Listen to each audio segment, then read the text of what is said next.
To enable all of us to enjoy our holidays, a token has been sent to our various accounts by the clerk of the National Assembly.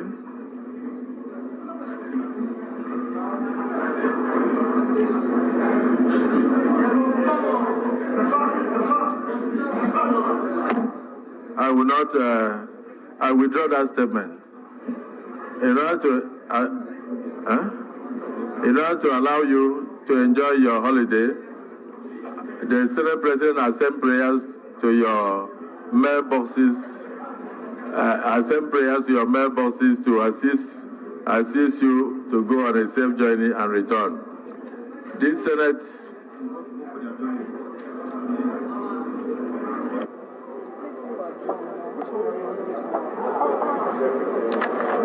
Hello guys, welcome to another edition of ISCO World. In today's edition, we will not be discussing about football. We'll be discussing about a different topic entirely. And we're talking about African leaders because it seems as if there's a particular trend among the African leaders. But I want you to like the video, share, subscribe if this is your first time of coming across this channel, and also click the bell notification so that you can be notified when we post other video. Now, we'll use Nigeria as a case study because Nigeria seems to be the giant of Africa. So when you talk about African nation, the first nation that comes to your mind is Nigeria, even though that they are not showing signs that seems to make them the giant of Africa. Now, Nigeria, they are looking towards every country I know preparing their budgets for the next year, 2024. Now, there are some highlights I saw in the budget that made me want to really talk about this particular topic.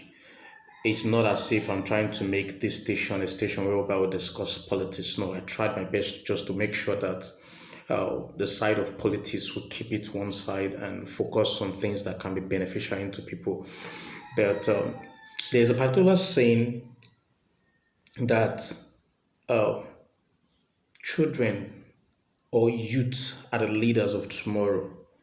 Now, the way you prepare the youth or the children will determine how the tomorrow will look like, even though that African is a place whereby they don't necessarily want to give youth the opportunity. But Nigerians, they've been trying their best just to make sure that they strive, especially in the music industry. Now, let me pick some highlights that I saw. Now, I discovered that in the budget they are trying to allocate 1.5 billion for the office of the first lady, and is mainly going to go into purchase of vehicles and other things. Now, I don't have an issue with preparing 1.5 billion for the office of the first lady. Now, they are also planning on spending 28 billion for other needs in the state house. Those other needs we don't really know. Now, they are planning on spending 5 billion to buy yacht for the president. And as at today, they are saying that 5 billion they are going to use to buy yacht, they are going to add it to what they are planning to allocate for student education. And funny enough is that this same yacht they want to buy, you've made the order, you're just waiting for the company to supply it, and yet you're saying that you are not diverting that fund to add to what you're budgeting for education. We'll visit that later.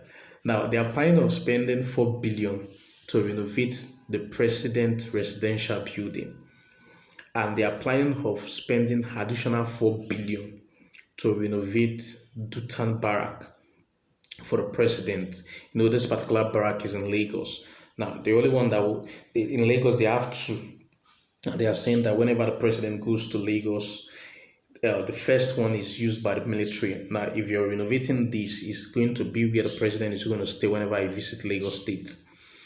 And they are planning of spending 3 billion to renovate the vice president official quarters in Lagos, and they are allocating 5 billion for education for the entire 36 states plus FCT. Now, you're saying you're going to add the 5 billion for the yacht to education to make it 10 billion, and you've already made an order for this. So when I see all these, I say to myself, if this is the amount that our leaders are allocating for education, it means that these people do not really care about the future which they are talking about, that is tomorrow. Because if they care, their body language would change and will speak volume, because they believe that they can always send their children to other nation whereby they believe they know they have good facility for their children to go, but the ordinary man is just left for them. So Nigerians and the other African nations, I want you to tell me, what do you think, and do you actually see your leaders as people who have your interests at heart, and you believe that the future that you believe and you have envisaged that you want to get to, you are seeing a progression of you getting there? And the sad reality about the whole this is that they don't have a plan on how to generate this money. All this billion that they are planning of spending, they are going to borrow all this money. Now, any country that is borrowing for consumption is just setting himself for failure in the near future.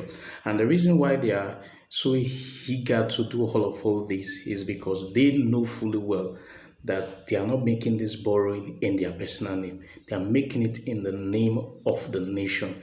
It is the nation that will bear the grudge later, and they will suffer it.